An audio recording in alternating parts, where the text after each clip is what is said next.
We got an Eagles football team that is Super Bowl bound, so there is much to discuss on that front. We will do that with this gentleman who has been there for the whole ride. It is the Eagles insider himself, Dave Spadaro. Dave, how you doing?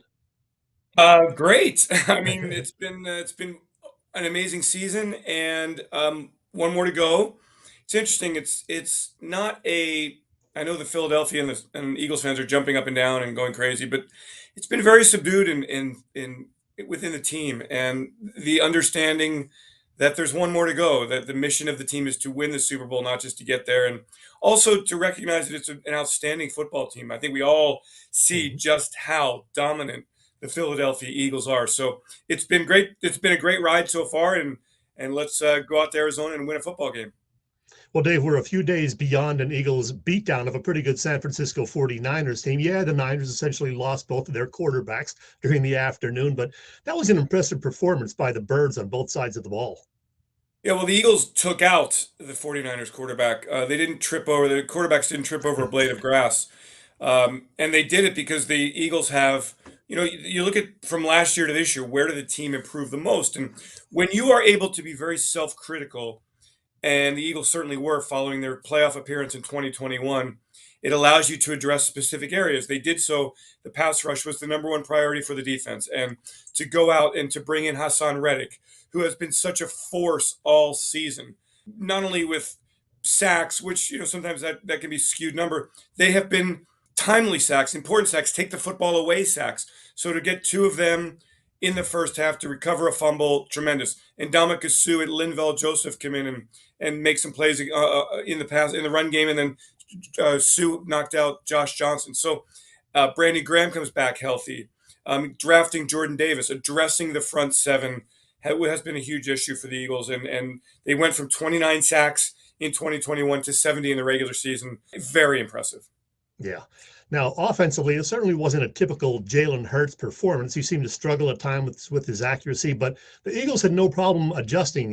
They ran the ball against a team that was number one against the run this season. I think a big reason for that was the return of Lane Johnson. How is he doing what he's doing? I don't know. We talked after the game, and he had in that Giants game, he had felt something, a bull rush, and he felt something that just kind of popped, and it kind of popped into place. And since then, he's been fine. So he's really feeling confident that he's going to be able to go. He's very, very tough. There is a lot of pain that he's working through. I will also credit the Eagles athletic training staff for Mhm. getting players back on the field. And we see what a difference Lane Johnson makes to this offense. I know that Jalen Hurts is number one, but I think Lane has shown that he's 1A in terms of importance, and the production goes down and how it goes back up when he's on the field. Tremendous athlete, possibly a Pro Football Hall of Famer, certainly a Philadelphia Eagles Hall of Famer, and maybe the best tackle in the game. And again, the investment the Eagles have made in their offensive line. I know we get really entranced by all the touchdowns and all those who make the big pretty plays, but you win in the trenches, and the Eagles are winning in the trenches. Having Lane Johnson back is absolutely gigantic, and he'll go into Super Bowl 57 healthy.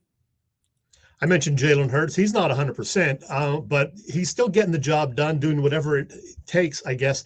What has it been from your vantage point watching this guy develop over the last couple of years?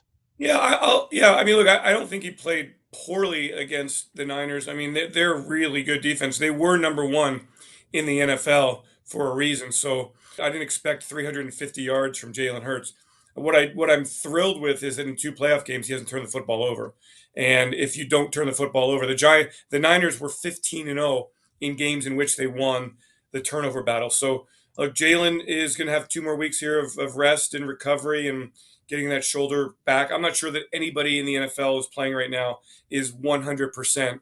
But Jalen's very smart. He's very resourceful. He's very understanding that his job is to distribute the football to an extremely talented group of playmakers that Howie Roseman and the personnel team have assembled.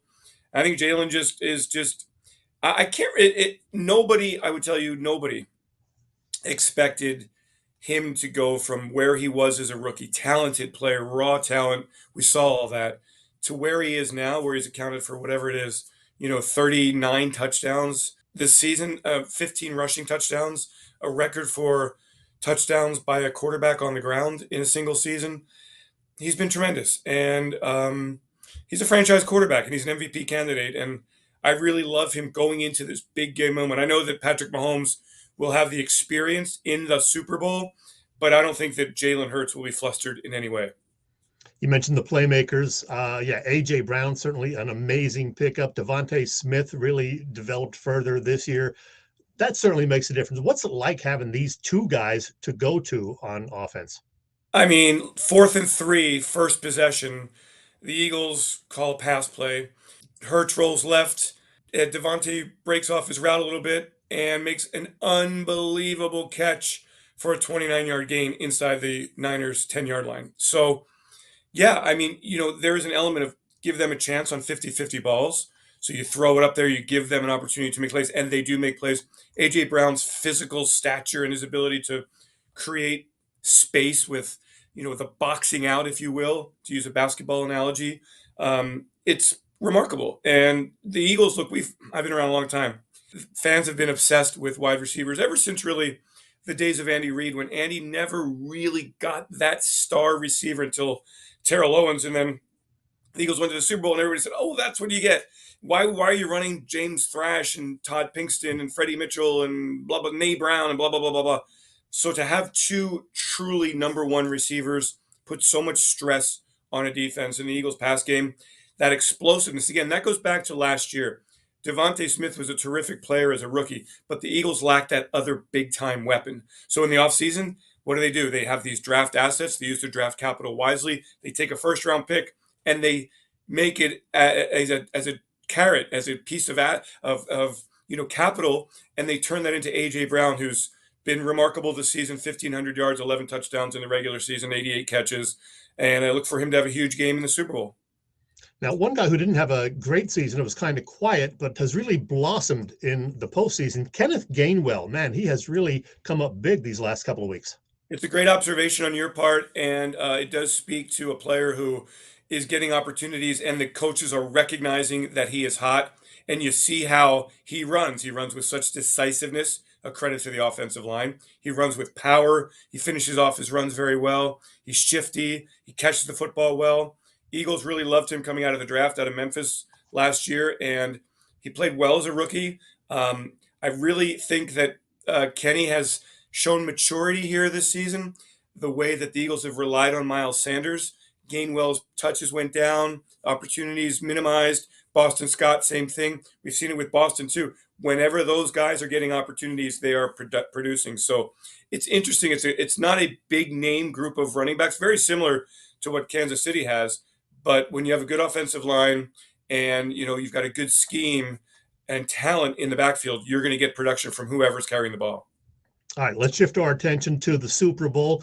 But Dave, before we talk about the actual game, from the time our interview airs Wednesday evening up through February 12th, what's this week and a half going to be like for the Eagles in terms of practice, travel, all the craziness out in Phoenix, et cetera? Yeah. So what happens is, earlier in the week, everybody got all of their travel and tickets and all the information, families, friends, etc., out of the way. And credit to the Eagles staff, because it's an enormous project to organize all of this.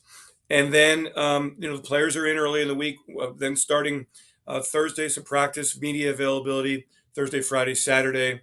Sunday is the travel day when the entire travel party goes out to Arizona, and so there's an advanced team already there, and then it's very very regimented. The team hotel to practice, back to the team hotel. Tons of media. Monday night is the massive media event where everybody in the world, it seems, is interviewing the players and the coaches and any kind of interesting story at all.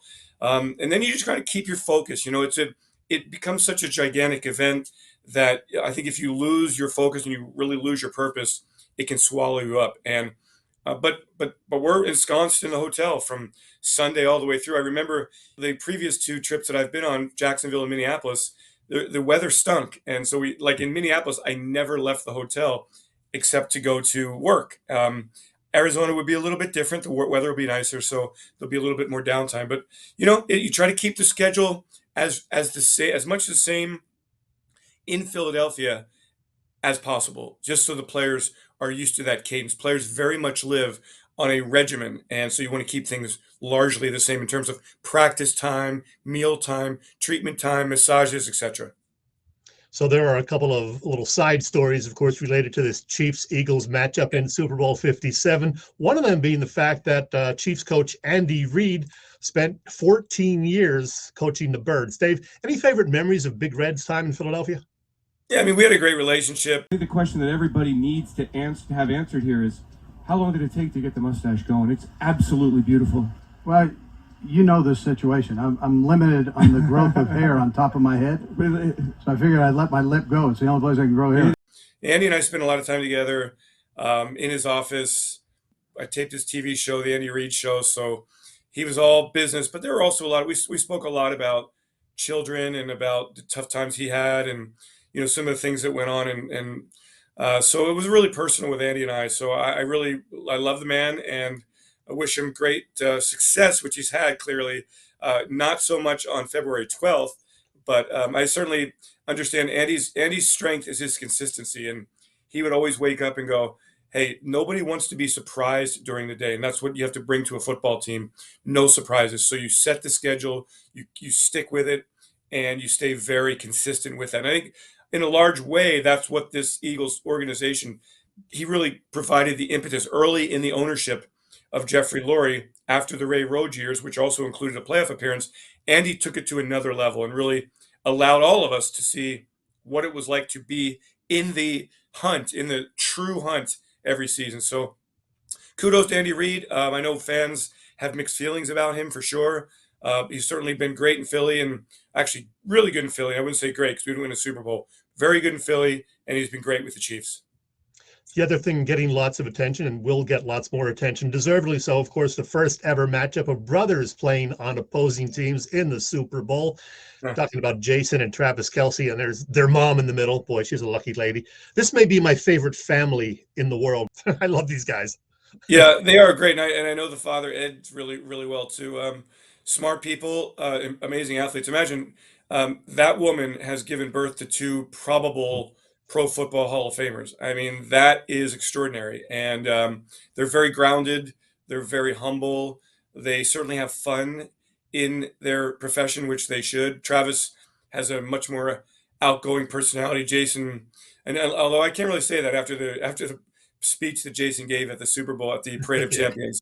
But I've known Jason obviously since the first day he walked into NovaCare, and he's always been a wonderful, wonderful guy and great to work with, and very giving back to everyone, and certainly has his place in the history in the Mount Rushmore of Philadelphia sports. Jason Kelsey, I think, is right there at the top. All right, Dave, in our final couple of minutes, let's do 3 and out. Hopefully, we see a lot of that from the Chiefs on February 12th. Other than Jalen Hurts, number one, which Eagle was the most pleasant surprise this season? I honestly would say Hassan Reddick. I didn't expect Yeah. him. I figured he'd be a good player. I didn't think he would be a dominant player, which he clearly has been. He is. I knew that everybody said he was relentless. He played hard. He was big effort guy. I just didn't expect to see 19 sacks, 19 and a half sacks in 19 games. Number two, if they finish the job on February 12th, will this Eagles team go down as the greatest ever Birds team? Great question, and I would have to say yes. The way they have rampaged through this season. Now, I can't say that 2017. Look, had they not had all those injuries and Carson had stayed healthy, maybe because they were destroying teams as the Eagles have done this year. But they struggled in the playoffs. They struggled down the stretch. Um, yeah, I mean, a win over the Kansas City Chiefs, the number one seed in the AFC, would cement this Eagles team as, in my opinion, the best ever. Number three, I don't know if you do this, but can we get a prediction out of you for Super Bowl Yeah. 57? No, I don't predict. I'll predict this. I predict the Eagles will play a great game, and I really felt that the way they turned up the practices, the way they focused in on things. I think the Eagles will play a great game on Sunday, February 12th against the Chiefs. They are coming in healthy, and they are coming in very focused and with a purpose. And I think I obviously I believe the Eagles are going to win the game, and I think they'll do so, which they have to do by playing a great game against an outstanding Kansas City Chiefs team. I have the utmost respect for the Chiefs. I think they're extremely dangerous. I just think the Eagles are better at the line of scrimmage. I think they're better on defense, and ultimately, there may be even though it's tough to say after a 41-33 win that won the Eagles Super Bowl 52. even though it's hard to say defense makes the difference, defense in that game made the difference in a couple of Yep. instances, and that's why the Eagles won the game. Follow this gentleman on Twitter at Eagles Insider Dave Spadaro. This was a blast, as I knew it would be. Have fun these next 10 or 12 days. Thank you. I will. It is a great honor to be going out there again, and looking forward to every bit of it. Enjoyed every step of the way this season, and one more to go. That's the word.